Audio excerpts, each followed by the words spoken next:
All right, thanks for coming out, everyone. I got some good questions. I think we should just, I guess we already did the introductions, but I just wanted to start off with, maybe we can start with Stieg and go this way, but what made you care about fungi, or what made you care about fungi the way you guys do? Boom. All right. Man, that's a weird one. I haven't really thought about that, but I feel like what made me care about fungi. So I grew up a lot in the boundary waters. So my family would have me out in the wilderness. Like I like to say sometimes, like uh, when I was a baby, my crib was a canoe because they had me out there for months at a time before I could even walk. They tied me to trees and shit like that. But so I've always been like connected to nature and in that sense. And mushrooms ended up being the first drug I ever tried in my life. And I think ever since like the first day I ate them, I was like, damn, I guess this is where my life is headed. I kind of stopped doing school, stopped doing a lot of shit, was full force on that. And what got me really, really interested in is learning more and more about it. And back when I was in high school, like I could never get good mushrooms, so I did a lot of acid, but I always loved mushrooms and come to realize like, oh shit, there's so many fucking species out there, and like how am I gonna get those? So now I need to learn how to grow and learn how to do all that if I want to try everything that I'm interested in. And for me, primarily, I focus on psychoactive fungi. I know a little bit about the others, but not nearly as much because I kind of focus on one thing. My brain has a hard time focusing on more than one. Yeah, thanks. Gotta get my mic prepped straight up. I mean, what made me care about fungi? Damn, that's kind of a tough one, but I mean, honestly, just the properties that a lot of these mushrooms have. I feel like there's a lot of a lot of stuff that we haven't tapped into yet. I mean, even just with the stuff that we know now, it's pretty amazing shit. And I'm talking like even just gourmet mushrooms. Um, you know, and I mean, the way psychoactive mushrooms were introduced to me was um, pretty natural, and I think like that's part of, I guess, why it just feels like a part of me naturally. So sometimes I feel like I am a mushroom type shit, but yeah, You guys could probably keep that one. a word.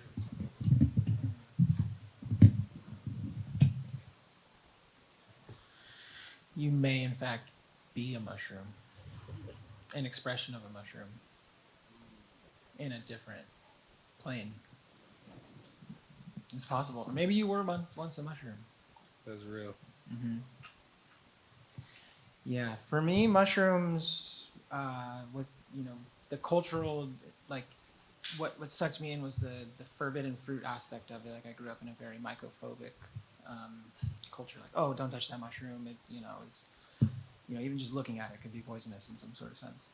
Um, yeah, something about that, right? That's a tale as old as time. Wanting the thing that you're not supposed to have.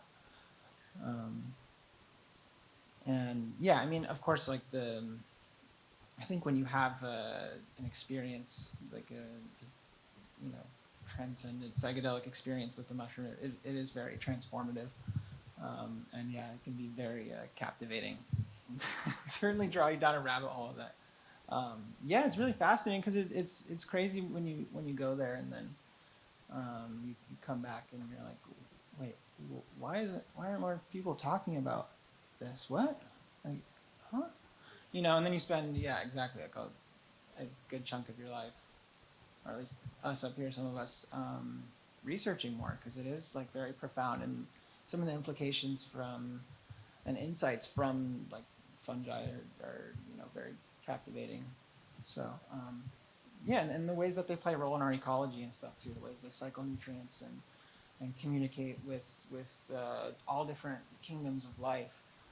They're very cryptic, and at the same time, they kind of lay out everything for us and how they operate, and what they have to offer, and what they trade. So it's, yeah. I don't know. Yeah, I like that. That was a good answer. Um, so it's good to know a little bit more about what got you guys so into this sort of thing, because it is, like you said, quite the wormhole. So the next question is, what is the future of mushrooms look like with the growing popularity of foraging, and what are some ethical practices that you guys have used in your foraging?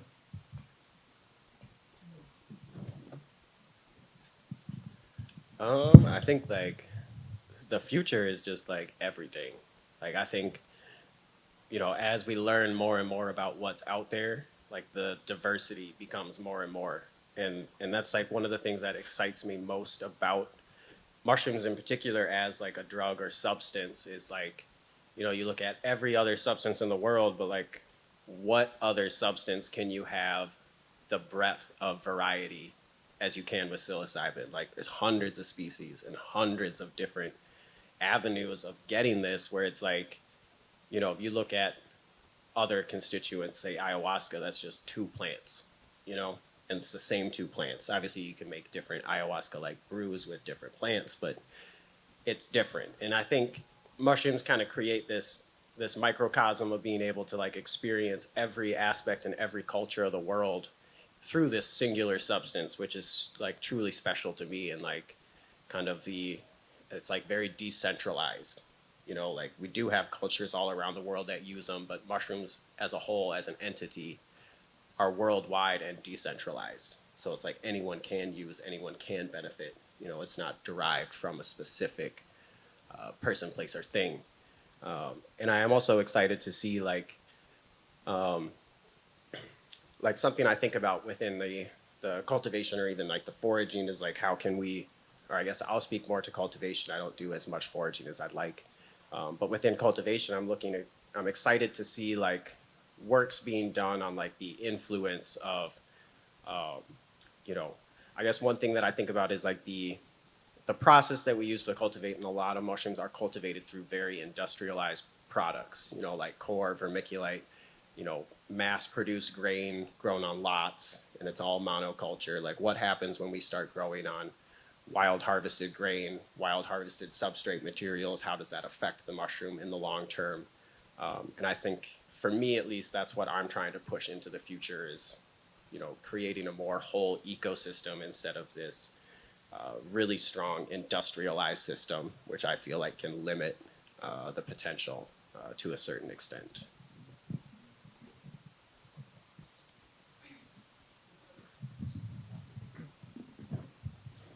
Yeah, those are all really fascinating points to consider. Um, as far as sustainability of foraging, right? That's the general Yeah. So, what does the future of that look like, future. with the growing popularity of Mhm. foraging, and how can we make sure that The biggest thing people can do is to advocate for like conservation of land that we still have left. Because a lot of land has been either extracted for its resources or developed for human optimal human livability, and those are the main things that decimate uh, populations of fungi that are available for people to connect with and forage. Whatever that means, it doesn't just mean putting it in your mouth. It could mean foraging for any sorts of use, making dyes or textiles or whatever, having some connection. Uh, and with the growing popularity of mushrooms, something that's interesting about a lot of mushrooms that people are interested in foraging is they kind of thrive in environments that are disturbed by humans. So it's kind of like a weird connection where they seem to piggyback in these areas that we often visit. So it is sort of an interesting thing. And always to keep in mind is the fruiting body, the thing that most mushroomers are harvesting is the sexual reproductive structure. It's not the organism. But it is the way it spreads its progeny. So, like people will say like, leave a couple to continue propagation, so they can do their thing naturally, and that helps for sure. Like as far as like things you can do on the individual level, kind of like how we all like recycle, sort our wastes into like recycling, compost, and garbage, things like this. But The biggest thing for the future is conservation of land. I think for yeah on the greater scale. Yeah, I like that. I mean, it plays a huge role, in preservation of, especially a lot of these genetics as, climate change and that sort of thing kind of takes hold over the years. But you mentioned a little bit about a symbiotic relationship. What is a symbiotic relationship, and what are some of the examples of symbiosis in fungi? Like what you consider symbiosis, in general concept. I guess for me, hold on, hold on. I guess to me, it's really just like, in a nutshell, working together. I was just out in Africa and I found out about these termite mushrooms. It's crazy as shit. So these mushrooms actually need the um, termite feces to grow this edible mushroom. Um, I don't want to butcher up the name, but yeah, like the Latin name, but y'all can search it up. Termite mushroom. It grows in Africa, um, West Africa, Central Africa. It's fucking insane. If you guys ever seen a termite mound, it's insane. Anyways, but yeah, they work together um, with the mycelium to actually grow this mushroom. So to me, it's just like working together. I mean, in a nutshell, as like for a normal person like me to understand, like not on some scientific shit, but on some on some real shit. Well, not real shit, but on some broad level shit. Yeah, there's lots of different ways that there's like symbiosis, right? I mean, like the original or like the hard scientific definition might be like, some formal exchange of some nutrient, right? Like in a mycorrhizal relationship, you have the exchange of nitrogen from the plant for phosphorus from the fungi. Um, but this sort of relationship it's really interesting, right? It's a little bit higher level. I almost have like an ant society that's cultivating this mushroom. Um, and yeah, the mushroom needs, termite. And yeah, it's a two-way street. They both need each other. Um, and then there's more like abstract ways of symbiosis too. I think talking about how some mushrooms grow in like disturbed environments, like um, it sort of makes you wonder if that if that's just coincidence or not. I kind of think like in that same vein of like certain uh, certain like cultivars of mushrooms have kind of becoming reliant on us to keep progeniting too. Like if they lose their spore production structure or anything and they got to stay alive, you know, kind of be forming a symbiosis with us in a certain aspect of keeping that, I guess, progeny alive and continuing to move or continuing to add new genetics in there to keep it, fresh and viable as well. Yeah, that makes sense. I like that. I guess another way that I think about it too is a little bit of like even the like decomposition and how like insects play a role in like decomposition and the symbiosis. How it's just involved in this huge like cycle of life, and not so much always like maybe you know us or something related to us in some shape or form. So it's interesting to like study it from like a little broader perspective and be like, oh wow, this thing feeds this creature, and this thing, there's a whole cycle of life kind of that ends up going through as well. Um, but yeah, I guess the next question here would be, what are some of the significant ways that fungi are impacting culture? Uh, And I think, I mean, shit, you walk into any store nowadays, you see mushrooms fucking everywhere. It's crazy. I'm like, the amount of mushroom shit out there now is just insane. And I think, you know, beyond just like as culture kind of moves into potentially like a more sustainable route, or at least trying to push for a more sustainable route, mushrooms are going to play a huge role just in that aspect through that kind of decomposition or reformulating of things, you know, like obviously they have those mushrooms that are digesting plastics or oil or whatever it may be. And I think that's causing a huge impact in, you know, culture and society as a whole, of making it more sustainable and more less destructive to a certain extent, you know, and like being able to even, you know, garner more kind of relationships with nature. You know, I see a bigger push for kind of more natural product, more more possibilities to get people interested in nature and in their natural surroundings, and less so in like the concrete of a city. And I mean, that shit even blew my mind. Of like, this is a little sidebar. I apologize, but I just have to say it because Pete told me this, and it fucking blew my mind. That whenever you use concrete, it's dead water. Like, it kills the water. It separates the bonds. So all the concrete in our city is dead water that could have been, that'll never come back into the environment, which just kind of blows my fucking mind. And I think like that is how we've structured our society, creating these things that don't break down, that don't get reintroduced. And how can we utilize and garner fungi to be able to impact, you know, our culture has created such a major impact on nature and the natural world. So how can we work with fungi to lessen that impact and create that impact, to be able to bring it back into a more equilibrium with, you know, the natural world around us? To that, yeah. One thing that comes to my mind when you say that is fungi are, you know, we display their life cycle in a circle, and they really are like nature's great recyclers. And so I think they have a lot to teach us as we maybe shift from a more extractive economy into a more circular economy, and a more circular life, and more spherical consciousness, sort of at the greater perspective.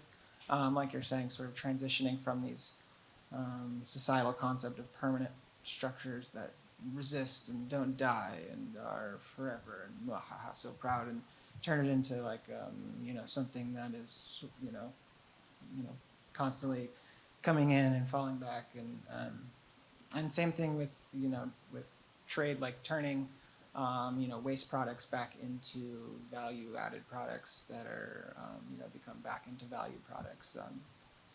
You know, as humans, you know, learn to work with the universe, and you know, we know that everything came from, or we don't know, but we think that everything, you know, all the particles that make us up were once stars, and have already been great recycling, but we're slowly gaining the way to harness and become one with that. And I think fungi have a lot to teach us there. Yeah, I know. I 100% agree with you. That was well answered. Since we're on the topic of, you know, sustainability and that sort of thing, what are some methods of cultivation that are in your processes that you find to be sustainable and maybe not so sustainable? I'd like to hear more on, you know, that, and especially as you scale up, what does that look like? God, scaling up sucks.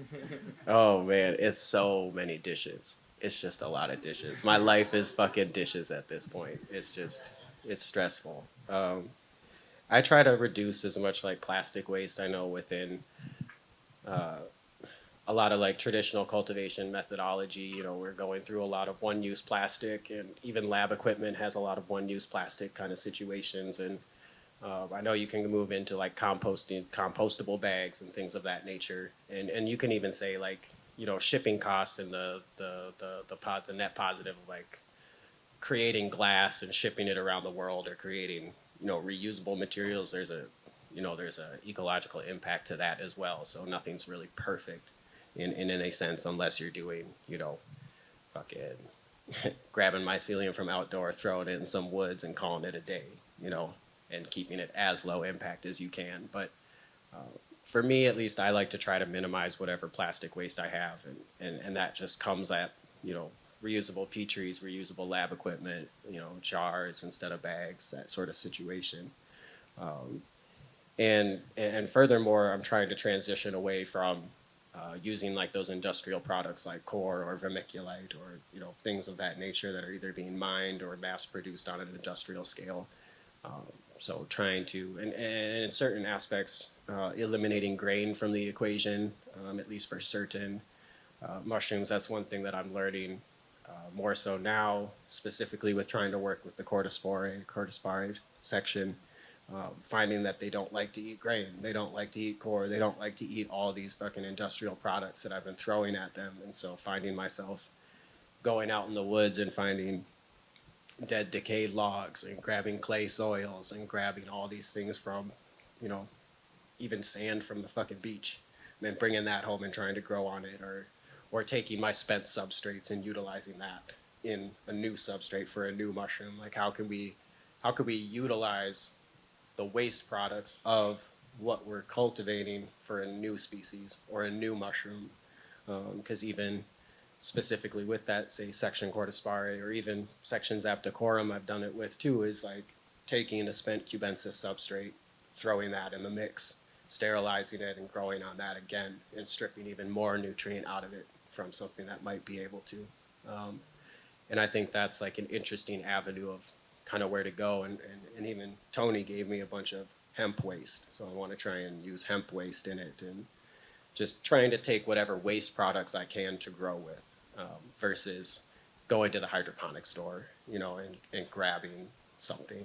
Um, I like using a lot of fresh horse poop and shit like that. I love horses and I love poop too much. It's just, it's dirty work, but it's fun.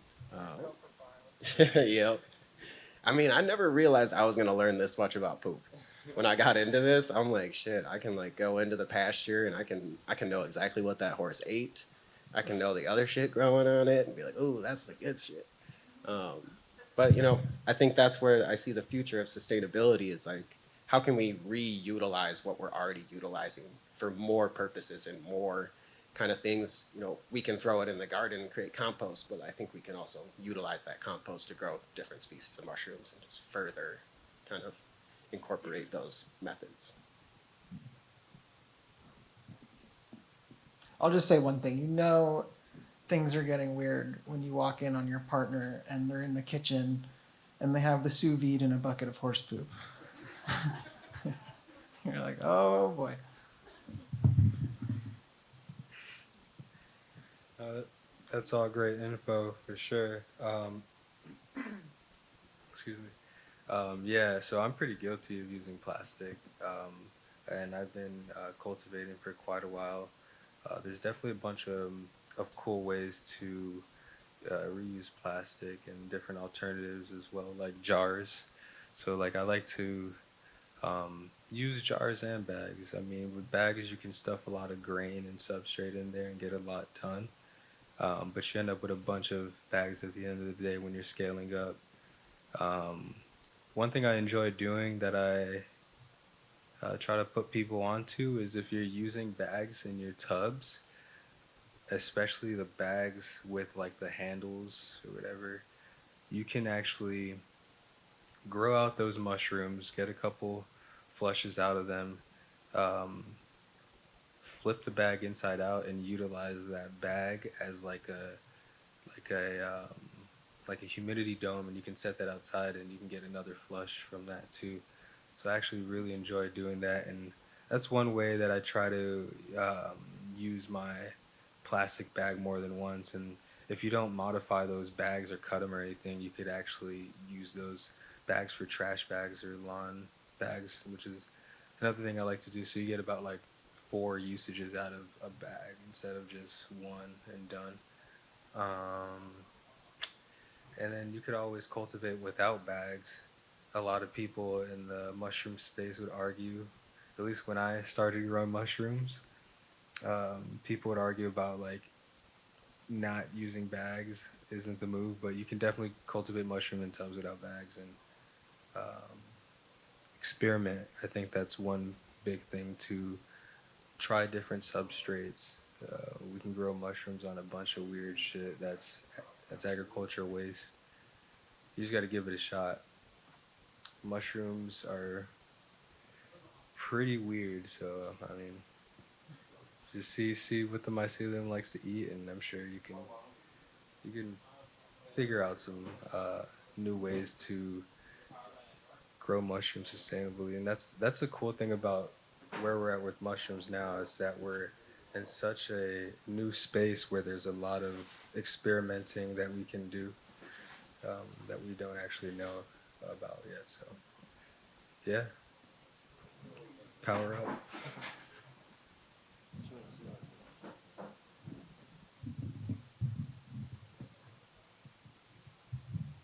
How many people here grow at home? Like any kind of mushroom?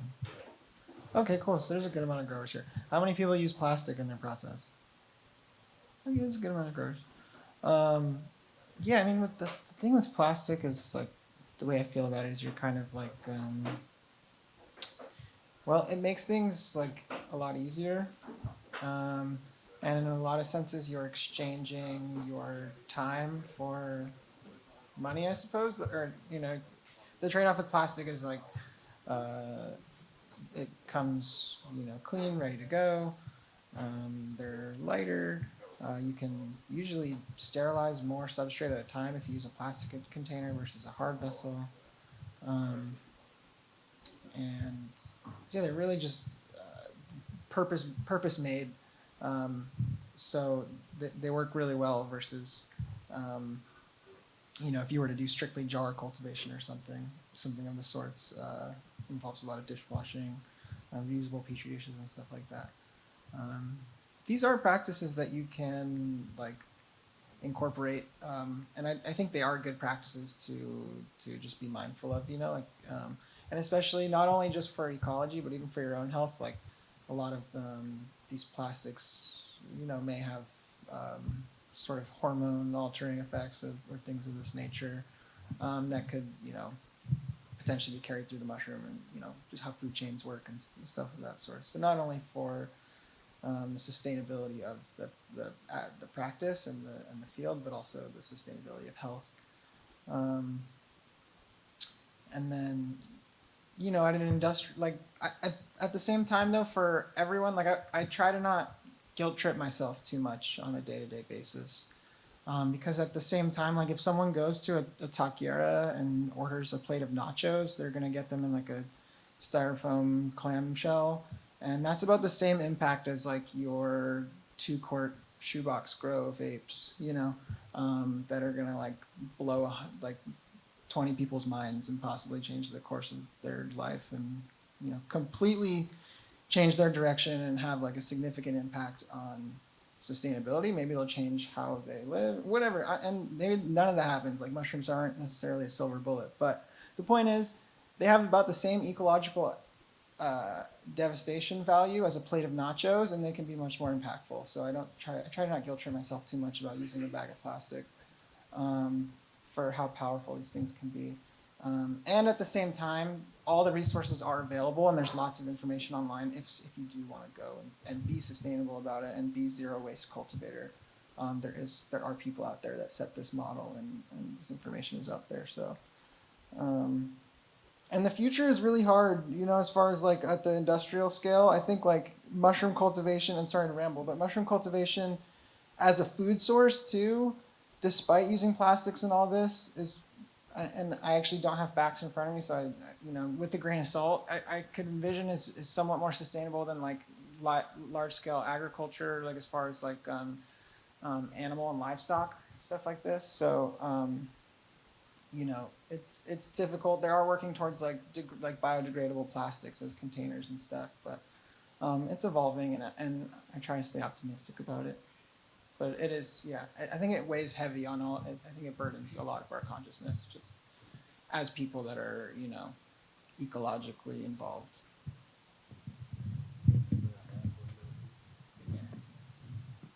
Because I think that's a great point, and I don't think anyone should beat themselves up over it, because it's also like we're talking about mushrooms being a recycler, so it's like at the end of the day, it's a net positive. We're already doing more than, like you say, an industrial agriculture system, where we can actually utilize waste products. And if we have to waste a little plastic in the long run, who gives a fuck, you know? Yeah. I mean, the plastic, it sucks, and it's ugly, and it harms turtles and whatever it's got. But it is of this planet, just like human altered, and it will remain of this planet. So it's like, maybe it takes as long as a rock to break down, but I try to not like harm myself. Yeah. Yeah. You want to say that one more time? I don't know if I could, to be honest with you, because someone else like maybe like paraphrase it. No, but just essentially like yeah, I try to not like go down that rabbit hole of like inflicting self harm just mentally over the use of a single plastic in this particular instance. And what I'd said was that the plastic is it's ugly and it's harmful and it's destructive, and we are aware of this. But it is of this earth, and like I said, as it may take as long as a rock to break down, but it'll be here, and life will life. Life will life. Maybe without you, maybe without us, but it will keep life in.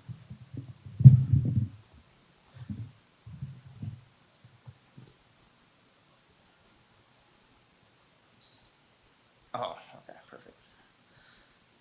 Yeah, so I mean that kind of rolls into one of these last questions that I had here, as far as like, I mean, I'm a commercial cultivator, or was at least for a while, and I agree with like everything you guys are saying. Like there's kind of like a breaking point. Is like a handoff as far as like time goes, and like what you're gaining from using plastic in comparison. Because like you said dishes 24/7. You could hire a dishwasher 20. It's tough.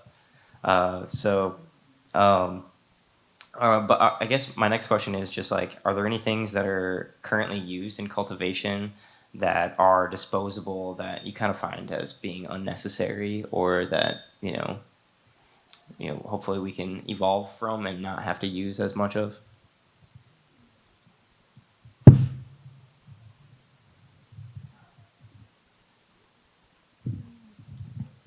It's a tough one. That's a tough one. Yeah. Well. I can't think of anything like straight off the jump because I keep my shit pretty tight. I use pretty much just petri dish, scalpel, and tubs and jars, and that's about it. And everything beyond that, I find I don't need to use.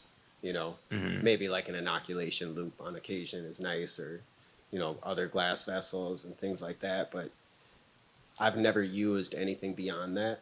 So to the extent of like what other people are using in like a more professional lab setting or in a more industrial scale is kind of not even on my radar a whole lot, and I think there's a lot of things that you can get away with just like making and jerry rigging, and I'm going to be the first. I'm also just super fucking cheap.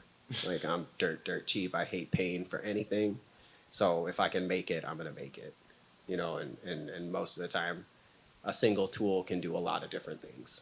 Like I can use a scalpel for whatever the fuck I want to use it for. Just a regular old X-Acto blade from the craft store. Mm-hmm. It's just keep shit simple and keep it simple. I guess one thing is like syringes. I don't know why the fuck we're still using syringes. I don't really like those. I don't think I can.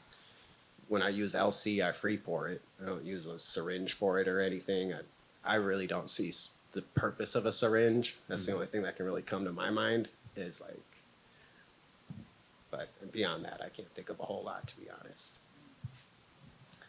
Yeah, I guess one of the things I was going to say is just that, like, I think more so when it comes to the sustainable, I guess more so what I would say is like the influence that kind of comes from like commercial cultivators would be like more of like setting a little bit of being like a role model as far as like going the distance and doing some practices that are like that, because those are where you're going to start seeing a lot more of those significant impacts of some of these like plastic waste products. Because like when I was working in the commercial industry, that was like one thing that I was like beating myself up about like every single day, being like, wow, I'm using like an absurd amount of plastic. I've probably used as much plastic as you three all together. So it's not something I'm stoked on, but the commercial industry is like trying to figure it out, and it's still something that's I think a work in progress over the next few years. It'll be interesting to see where it goes. I have a question for you. On the commercial side of things, how likely do you see it switching from growing in bags to something like just beds on shelves with all kinds of mushrooms? Like I know we do beds on shelves for like agaricus, button mushrooms, portobello, but do you see that happening anytime soon for like oysters and stuff like that, where that are normally in bags? So I guess what I see it as is like it's almost like a financial barrier that I see people that are blocked from because there are these like more sustainable methods of cultivation, like completely automated bottle culture, where things aren't even being touched really.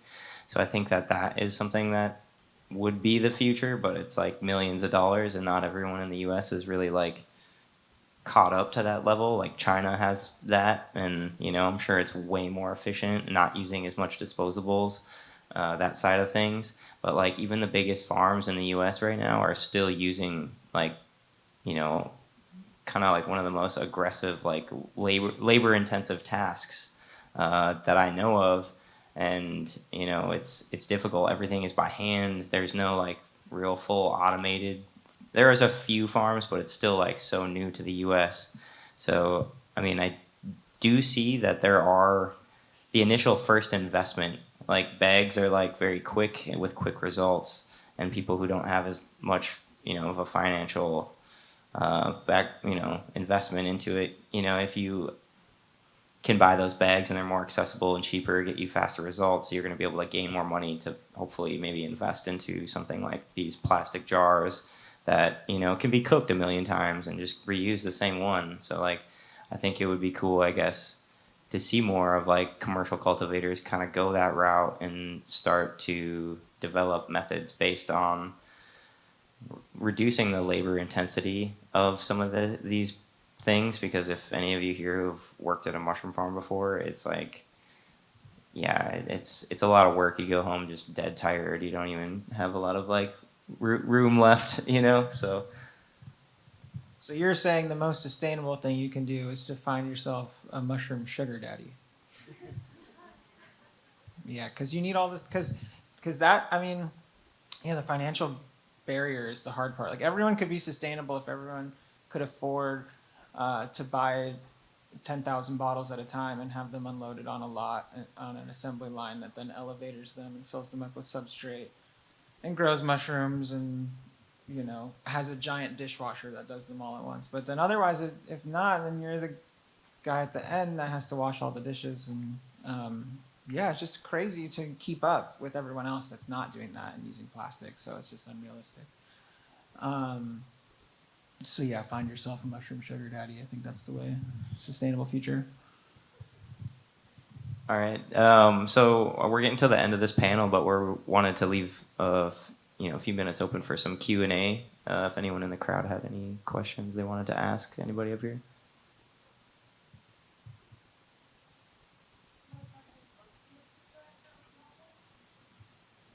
Radical Mycology is one of my favorite books as far as fungus books goes. They cover kind of quite a bit as far as mycoremediation, agar recipes, a lot of different topics. It's not just like the clear, straightforward cultivation.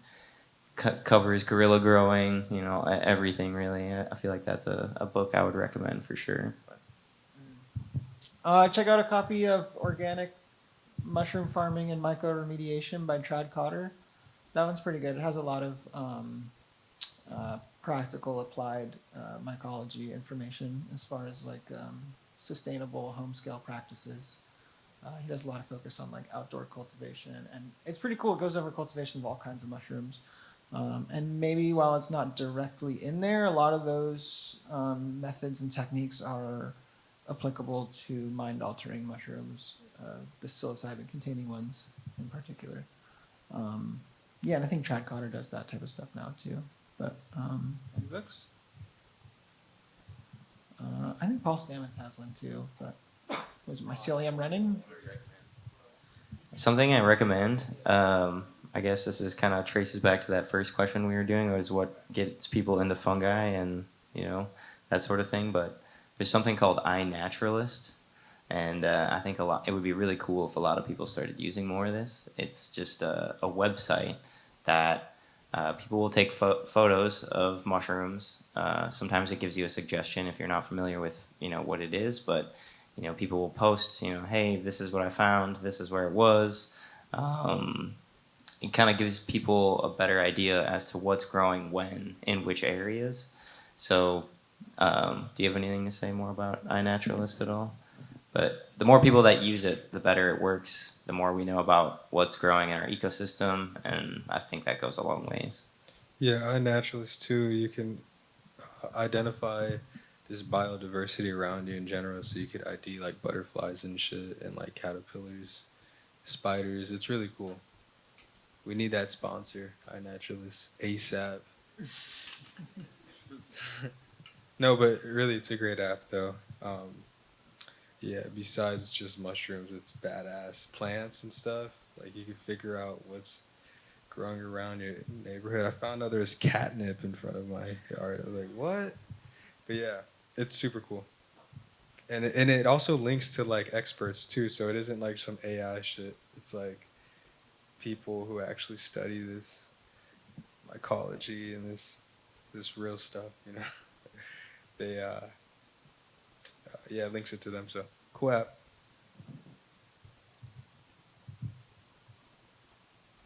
So I very much like a beginner of the terminology and stuff, and I was just wondering for Steve, talking about like commercial grains and other super sterile. Curious about some of the drawbacks like within a final product, and like where there might be benefit of using like all natural input you're collecting out in the woods, and like how that actually impacts. If it's just a theory, or if you know that actually like may have something. I'll just say it's a theory. I don't really know. This is just kind of like a thought, as far as, I guess, just a thought. It's something that I'm trying to work on, and it's something that I notice, like certain species being more apt to being not liking grain, or not liking certain industrial products as much, and being more honed in on something that's decomposed or from nature or whatever that may be. I think I look at it more from like a philosophical endpoint of like mushrooms living, they're like us. What happens when humans eat heavily industrialized foods, and how that affects our bodies? How is that affecting them? And that's kind of where more so the thought is coming from. Do I have like raw data to support what I'm saying? No. That's not something that I've collected, and this is more recent in my life that I'm trying to think about more. I know one of the things is like I have a friend, and his mom lives on Red Lake Reservation, and they go pick wild rice every year. So I want to try and connect with her to utilize that as a grain substitute, to see how things could potentially be affected long term. And I think that also comes down to like utilizing more kind of like analytical testing within mushrooms, to see if these different products are having different effects within the alkaloid profiles, or having different effects within the actual constituents inside of the mushrooms. And hopefully Minneapolis can see a lab like that someday. But it's more so a thought, and it's something that I'm trying to put out there, to have more people looking into or trying, just to try and crowdsource data or crowdsource ideas. Um, and yeah, I guess to sum it up, or to make it short, is it's really just I guess more of a philosophical thought, because I believe mushrooms are just like us. They're living, they're breathing, they're basically people at that point. And obviously we know industrial products affect us a lot, and so that's kind of more so where it's coming from. I just follow up real quick. Like I'm wondering, just like the Oakland hub, which I know also know very little about, but I know that you kind of had a little bit of involvement and might be able to answer this. That sort of like data tracking and like being able to like find the composition of actually what's inside the mushroom, do you think that can likely be discovered over time? That's like an effort. I think it could be done. Now, me, I'm not like a super like science-driven mind. I think I'm more of like a philosophy-driven mind and more curiosity. So data collection is not my strong suit, to be totally honest with you. I've been doing this for a really long time, and the last 6 months is the first time I've ever written anything down in my life about any of it. So that's something I'm learning. I'm very much like a I do it, I see it. If I remember it, it was important type of person. And if I forget it, it obviously didn't matter. But that's just how I live my life. And I do think, that could be something that you do. Whether or not I do it is a matter of kind of money and funds, because obviously it's not fucking free. And the majority of my money gets burned away in failure. So, um, you know, would I like to do it eventually? Yes. What is the timeline on it? Who the fuck knows?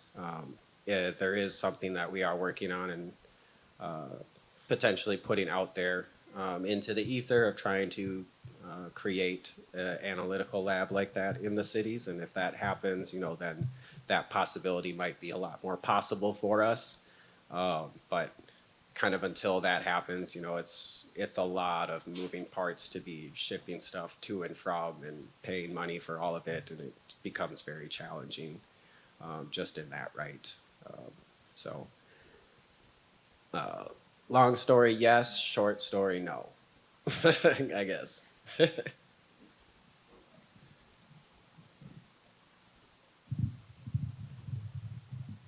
there any more questions out there at all? No? Sweet. Well, yeah, it was a great talk with you guys. Thanks for sharing all your perspectives. You guys all are very unique in your own way and the way you cultivate and everything. So it's really nice to hear a lot of your different, perspectives on sustainability and all these different aspects that go into cultivation of these remarkable fungi. So, thanks.